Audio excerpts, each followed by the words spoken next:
पर कुछ है जो कि मैं अपने लोगों को जरूर कहांगा, जो कि उस जगह ते खड़े हैं जिहड़ी इंसाफ के महल के बहुत करीब है। अपने हक हासिल करन दी प्रक्रिया दौरान सानू गलत कामां दे दोषी नहीं बनना चाहिए। आज़ादी की प्यास नूं संतुष्ट करन लई ना नफरत अते ना ही कुड़तन दे प्याले पीवीए। हमेशा मान अते अनुशासन नाल संघर्ष करिए। असीं अपने रचनात्मक रोस नूं शरीरक हिंसा विच नहीं बदलन देना। मुड़ मुड़ के सानू हिंसा का जवाब अहिंसा नाल देण दियां शानदार उचाइयां ते उभरना है।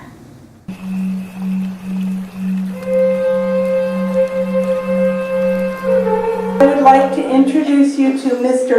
Archie Kashoya. Thank you. My name again is Archie Kashoya. I'm Autumn, and I'm also descendancy of Hopi. Who's from Salt River here? Who's from the nation? Anybody? Show them? Salt River tribe? No? Okay, well they're going to lose out today, so. Got one over here. What? Okay. This lady, can you stand? I don't want to put you on the spot. And see, okay, this is my niece. And my grandson also attends Felix. And those are the people I serve today within our nation. So please forgive me for the way I'm dressed. I attend meetings every day dealing with water issue riots, land issues, like economy for our tribe. Far and wide, I travel a lot, and it takes me away from them a lot. We get into the position, our cultural government position is that it's almost the same as the way they do it politically out here. You know, normally you're chosen by your people, then it goes to where they go and elect, put in their vote, and then they let me know. You know, they say, okay. People have chosen you. You got a week to accept or not. So you give them the opportunity. So I've been requested to do this going about 4 times, and so this 3rd time I accepted and I was placed into the position.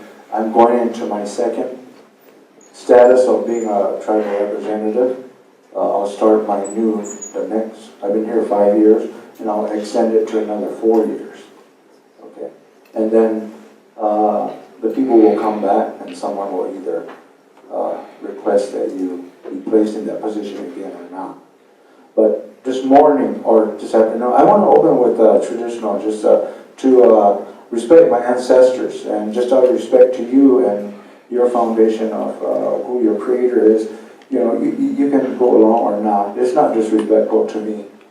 You know, it's not. But for me and where I stand, and just the way I was raised, and to honor my grandparents and the extended ancestral entity of linear descendancy, I'm going to do this prayer.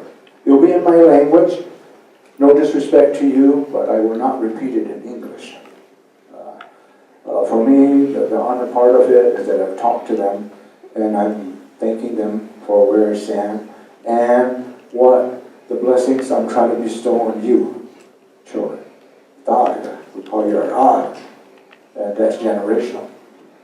Because your future dreams, or if you have them, or you should have them, is going to what's going to make the society or the system or the world change. Okay, so I'm going to go into prayer.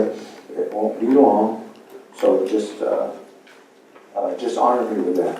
Okay, so whether you pray in your own way, all right, it's up to you. You don't have to. Okay, so let's start. George Thor not the good. I should much be quicker. I need the dog got either or the dead that either verse how much come. They're gone. Hogan. I am conquer. But the Jew either the dog got verna. Our dogs, our cooker, and Hogan. What the him. And chew it, and that's my chain. for it, muy data, data. Yo creo, en alguien, mandas on yo, manda mohi, lo to jo hugam, when too much come, let him done. Baba and Gaga, it's not the problem. Oh, amen. Today, my name again is Archie Carl Kashoya. I'm named after my grandfather, who passed when my dad was 4 years old. The extent of where I was at and coming into the realm of, as children do, leading into me as an adult, my teachings were based on land, based on tradition, culture, but back at that time, my generation, in which my nieces and nephews, children, don't deal with it today, I was government ward, and for me and my generation, I was placed into boarding schools. So I basically left when I was 7 years old, went into 8 years old. I traveled far from my family. It was scary, and I didn't return until I was 17. So for me, you hear a lot about historic trauma among my generation of whether it's the woman or the man. But in my school and the practice of what I was taught, there was a practice to take it away from me.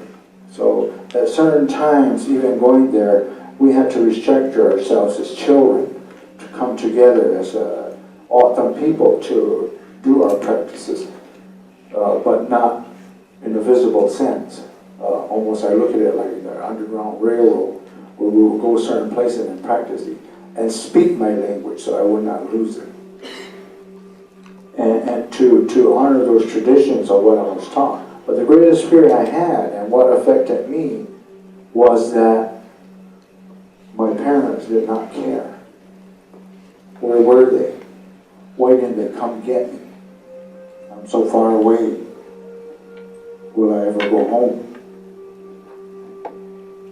But in that process, those were the effects for me, and I became an adult, I became a man when I shouldn't have become a man. Because we created societies within the boarding school to honor and to protect that warrior. We're a warrior society. My mom was a woman warrior, single parent, raised 8 children, and look how we turned out. She had a dream.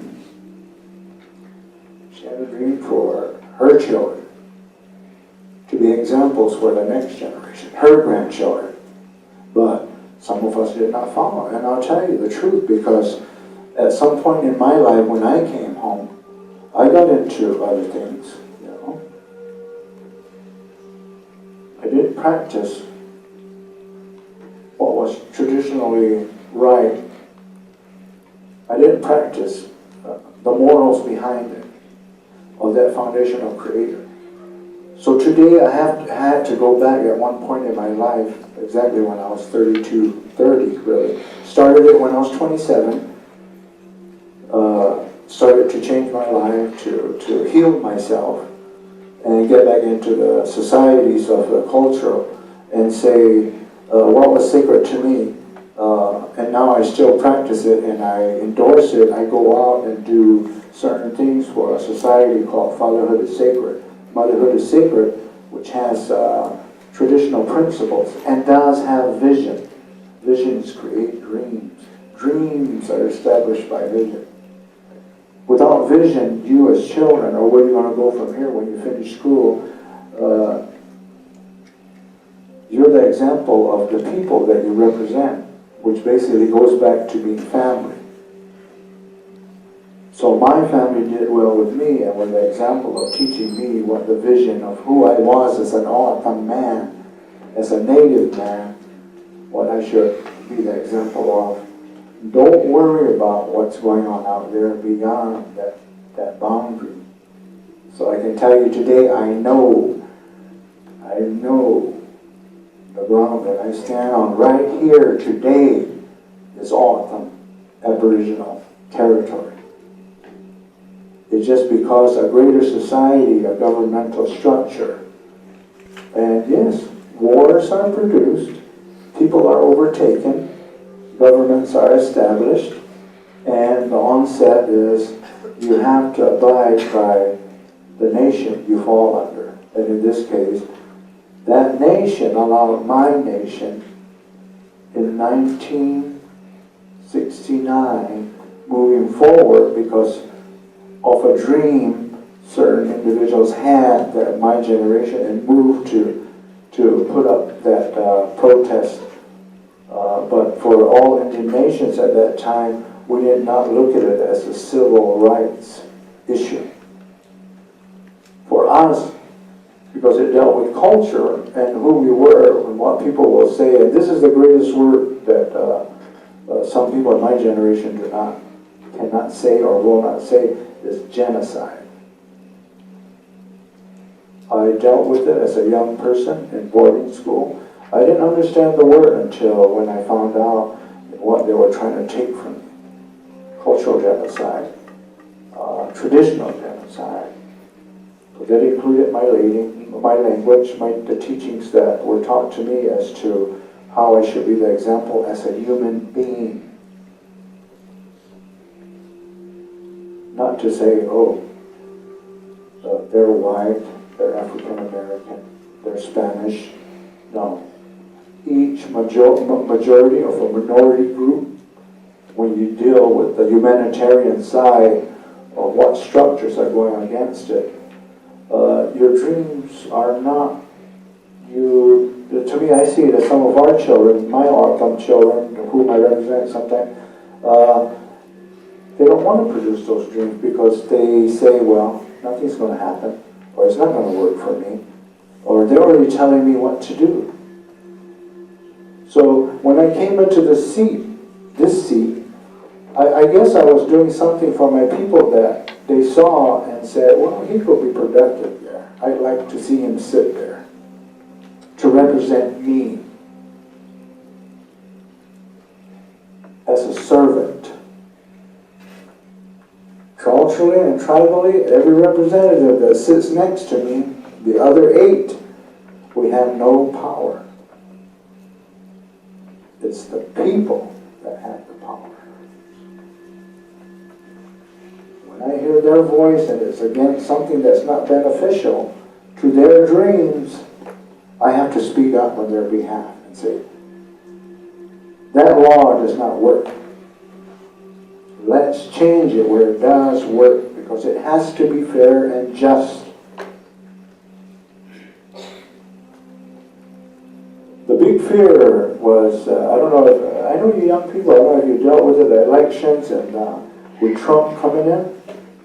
To me, no disrespect, Trump is just a man with ideas, opinions, and maybe he wants what he wants for a political structure.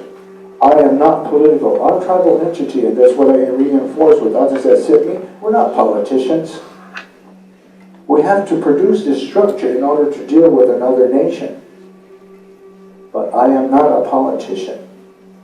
First of all, I'm a servant to my people, and second,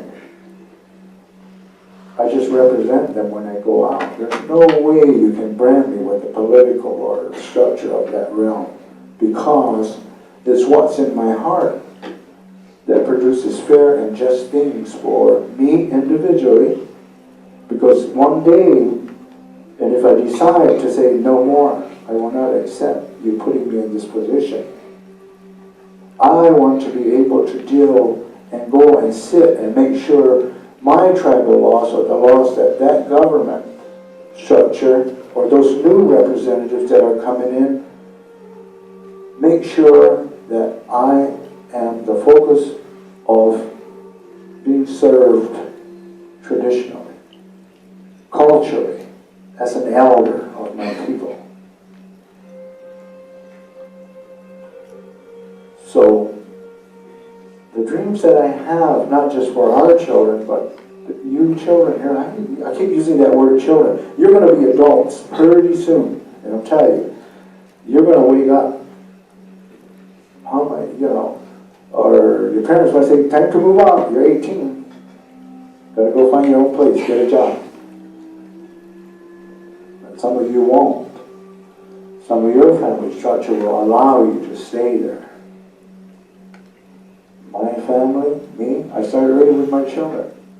When you turn 18, you're going to be responsible. The only time you're going to stay here is if you're going to college. Because I know how hard it is to get a room and go to school and not be able to pay rent. But once you establish that job, you're going to pay me rent if you can't get a place soon enough. So that's been the price. All my children, they're on their own now. They have places they're staying. Well, one moved with their mom. But to me, they're being productive. They work for the tribe. They've established those things. And to me, you're being responsible, you're being productive, you're giving back. So that's the dream that I have for my children. And their visions and where they want to go, I've always supported. I've always supported that anyone can go to college. I just had a young lady approach me the other day and said, you know, you came to talk to us and you did say what you want to do in life, you experience it. You can always change it. And I believe in that. I did it. I've been so many things that I've learned, but not really focused on one thing, and it's helped me. And I've seen people change their degrees, and you hear their parents say, you can't do that. No, you're going to be a doctor. We want you to be a doctor or an attorney. To me, I've always focused, well, what do you want to be? I'll support it.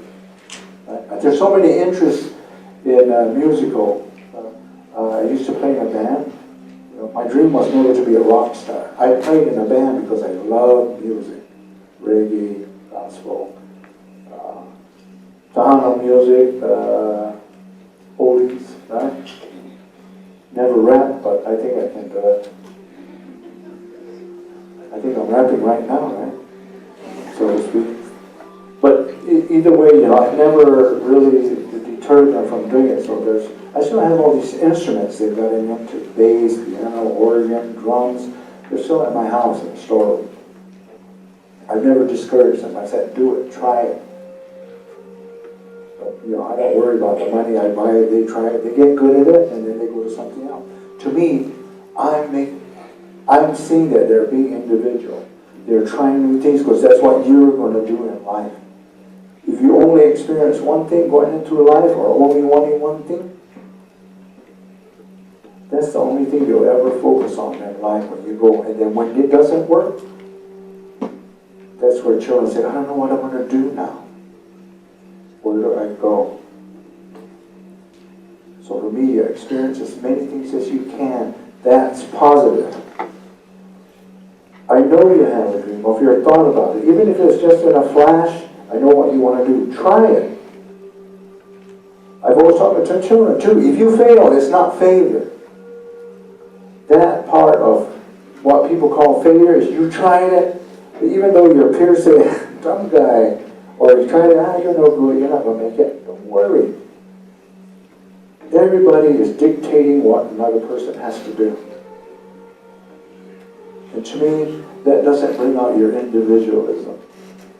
That dream, that voice, whether it's that voice that the government has to hear, the national government, or the tribal government has to hear. We need to hear your voice. I catch myself walking around and saying, I know your children, you can't vote yet, but you heard the issue at council meeting. What is your solution? And I had another councilman with me, and he says, why do you ask that? Because it's what we're going to decide on this issue is going to affect them.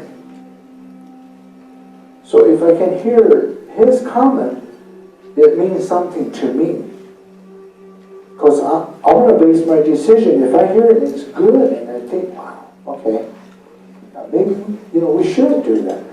That's the way I'm going to move to try to change the council's mind and saying, no, I think we should do it this way because this is a comment. And I'll say that for one of our younger, our young. And to me, it's a good solution.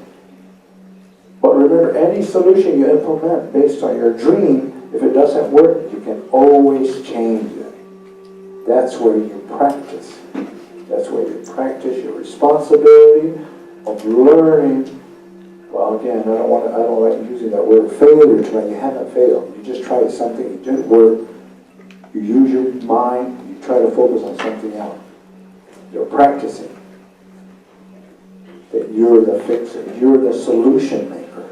Whether it's your individual life, whether it's you establish a family and your children get into other things, you're the solution maker, because that's who we are, or we should be.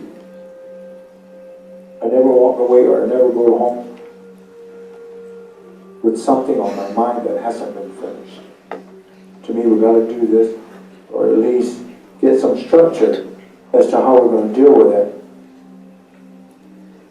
At least I know where we're going. Now, for me, I have no opinions. I have no comments, because everything I do today is for them. My hamster, for my grandson there. Culturally, traditionally, based on who we are, and give that respect to extended minority groups. But to say, every place I go, if it's not something, I say, what can I say that's not disrespectful to your tribe, or what shouldn't I say that's going to disrespect me, or make it look like I'm trying to dictate what your tribe should do. And they'll tell me. No, they will tell me, oh, we don't say this, don't talk about this. And I say, okay, that's fine, that's not a problem. I'm trying to respect you. In most cases, we don't learn that. Our families don't teach that. That's why we get so many challenges in the younger generation. We're getting it on our reservation now. Families are coming to us. Our children are starting not to respect us because of color, drugs, and just basically overall, they're having health issues. So they're not respecting us. How do we fix that? We go back to the family and we'll say, this is what's not happening. It's you in the home that needs to fix it. It's not me as a representative that's going to fix it for your family. Because traditionally, I can't. I'm not allowed to go to another family and dictate, you raise your children this way. It's disrespectful. The whole family will probably be at my door the same night. Why are you doing this? So right now, you're the solution maker. Remember, your children, your generation coming out. You're the solution maker. You're going to do it. I believe you can. That's what I tell our children. In order to make things better. Don't just focus too much on what's already there. The government is there. Now, somebody put up there. Somebody said really good words in order for you to check that mark to get them there.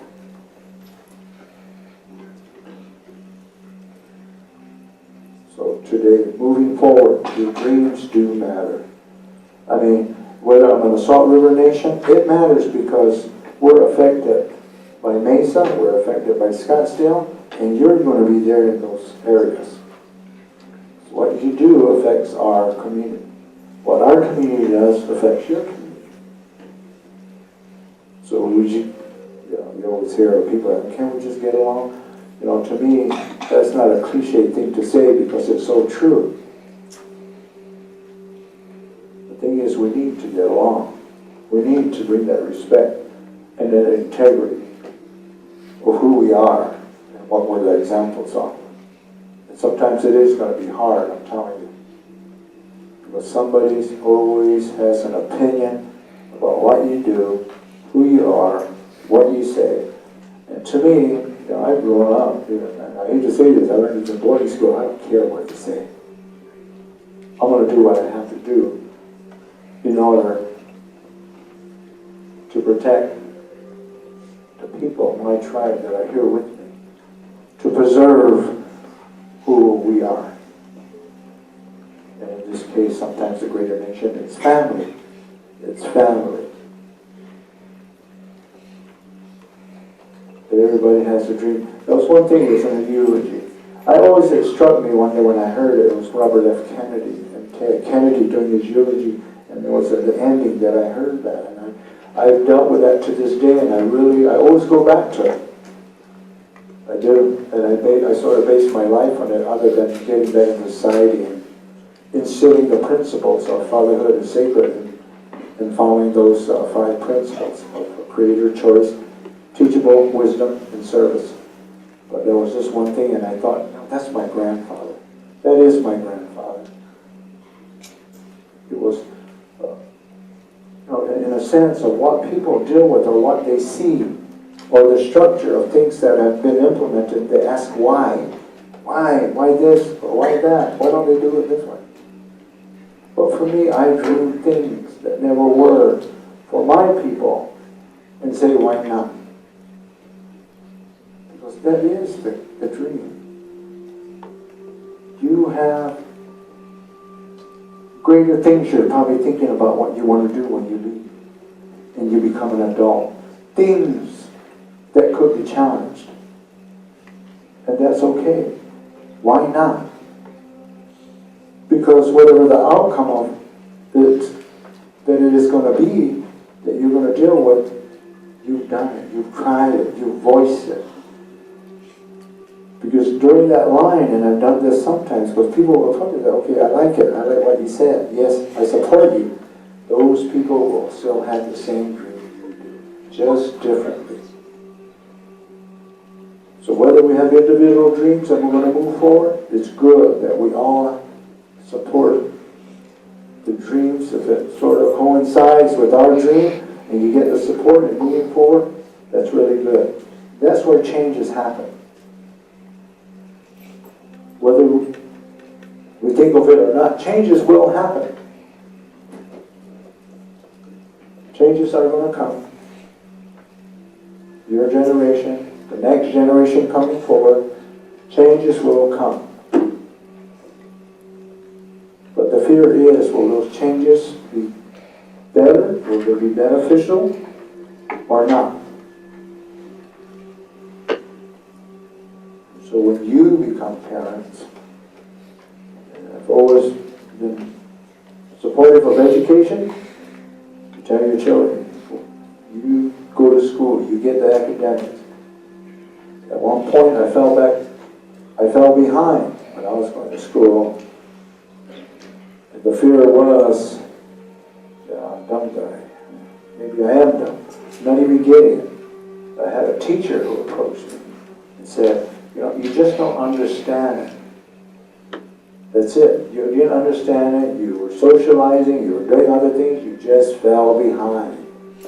So now it's up to you, in order to catch up, to sit with me or sit with someone else and try to understand it. Because once you do, then it was algebra. And so I did. I sat with my math teacher a couple of nights and boom, okay, I understand. Wow, that's easy. And I caught up. It's that simple. Sometimes when you don't know something or you're dealing with something that you think is hard, you just don't understand it. But sometimes we take it a little farther because we see it as that it's, it affects our vision or our dream. You fix it, you understand it, and you move forward.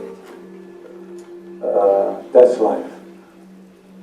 It's not as simple as that either, because you make your life what it's going to be. If you don't work, if you're not getting a job, you're not trying hard enough. If your concerns, you're not voicing it enough, then yeah, it falls back on us.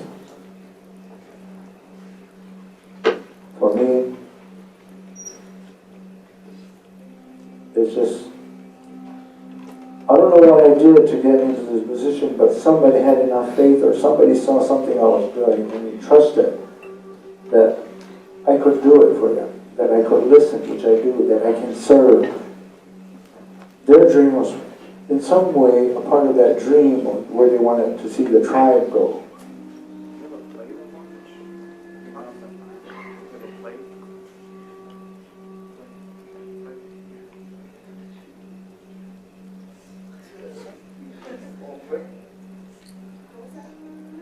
Play, right?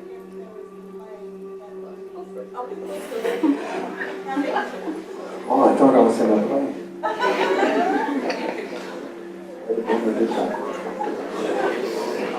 Scared me. I'm sorry, I thought I was going to do something.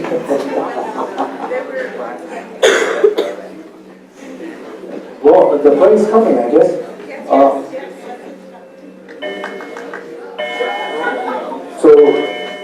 I guess for me, that's what the message I'm just trying to bring to you, that you have dreams, you can fulfill them. Try not to let other people dictate who you are, where you're going to go. Lifestyle has a bigger effect for our children in our community. Lifestyle that's not too positive, and sometimes we have to reach out and bring them back and say, hey, how can we help? How can we support? I'm here. And in most cases, our children will extend that request for whatever other services that they need. So. Thank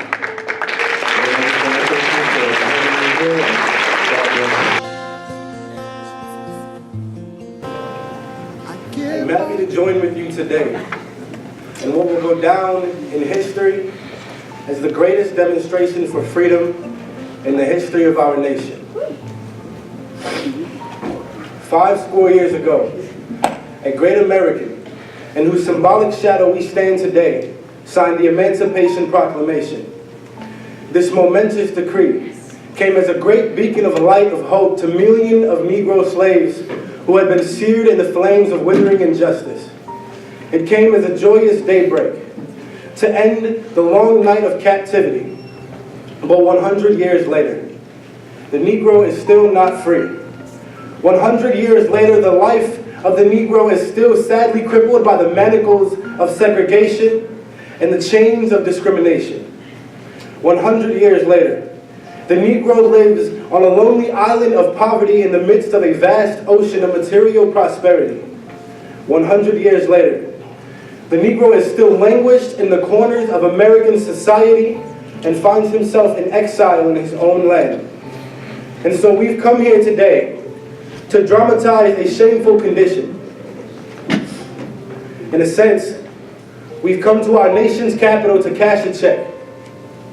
When the architects of our republic wrote the magnificent words of the Constitution and the Declaration of Independence, they were signing a promissory note to which every American was to fall heir. This note was a promise that all men, yes, black men as well as white men, would be guaranteed the unalienable rights of life, liberty, and the pursuit of happiness. It is obvious today that America has defaulted on this promissory note. And so far as her citizens of color are concerned, instead of honoring this sacred obligation, America has given the Negro people a bad check. A check which has come back marked insufficient funds. But we refuse to believe that the Bank of Justice is bankrupt. We refuse to believe that there are insufficient funds in the great vaults of opportunity of this nation. And so we've come to cash this check. A check that will give us, upon demand, the riches of freedom and security of justice. We have also come to this hollow spot to remind America of the fierce urgency of now. This is no time to engage in the luxury of cooling off, but to take the tranquilizing drug of gradualism. Now is the time to make real the promises of democracy. Now is the time to rise from the dark, desolate valley of segregation to the sunlit path of racial justice. Now is the time to lift our nation from the quicksands of racial injustice to the solid rock of brotherhood. Now is the time to make justice reality for all of God's children. It would be fatal for the nation to overlook the urgency of this moment. This sweltering summer of the Negro's legitimate discount will not pass until there is an invigorating autumn of freedom and equality. 1963 is not an end, but a beginning. And those who hope that the Negro needed to blow off steam and will now be content, will have a rude awakening if the nation returns to business as usual. And there will be neither rest nor tranquility in America until the Negro is granted his citizenship rights. The whirlwinds of revolt will continue to shake the foundations of our nation until the bright day of justice emerges.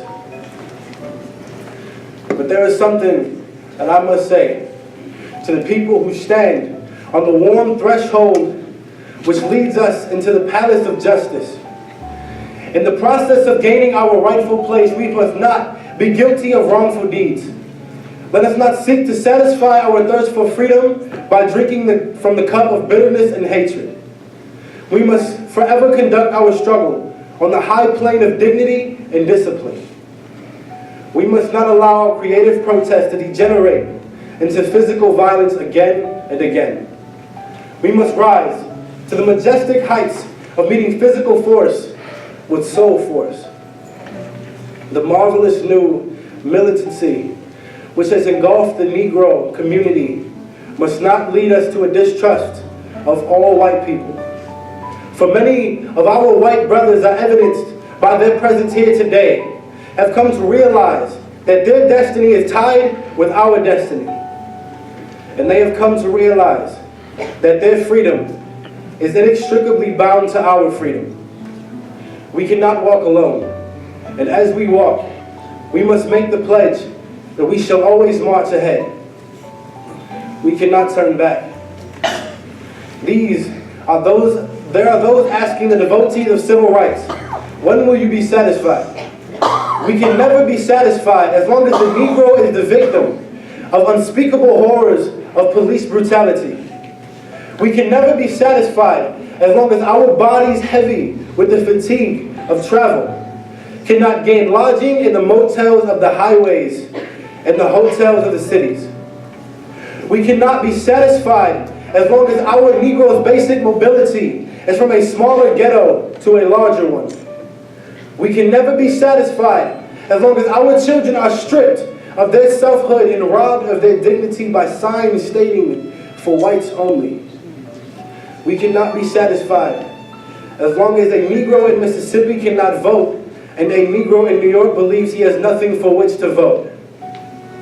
We are not satisfied, and we will not be satisfied until justice rolls down like waters and righteousness like a mighty stream. I am not unmindful that some of you have come here today out of great trials and tribulations. Some of you have come fresh from narrow jail cells, and some of you have come from areas where your quest for freedom left you battered by the storms of persecution and staggered by the winds of police brutality. You have been veterans of creative suffering. Continue to work with the faith that unearned suffering is redemptive. Go back to Mississippi. Go back to Alabama. Go back to South Carolina. Go back to Georgia. Go back to Louisiana. Go back to the slums and the ghettos of northern cities, knowing that somehow this situation can and will be changed. Let us not wallow in the valley of despair. I say to you today, my friends, and even so, we face the difficulties of today and tomorrow. I still have a dream, and it is a dream deeply rooted in the American dream. I have a dream that one day this nation will rise up and live out the true meaning of its creed. We hold these truths to be self-evident, that all men are created equal. I have a dream that one day, on the red hills of Georgia, the sons of former slaves and the sons of former slave owners will be able to sit down together at the table of brotherhood. I have a dream that one day even the state of Mississippi, a state sweltering with the heat of injustice, sweltering with the heat of oppression, will be transformed into an oasis of freedom and justice. I have a dream that my 4 little children will one day live in a nation where they will not be judged by the color of their skin, but by the content of their character.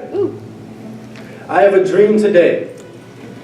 I have a dream that one day, down in Alabama, with its vicious racists, with its governor having his lips dripping with the words of introposition and nullification.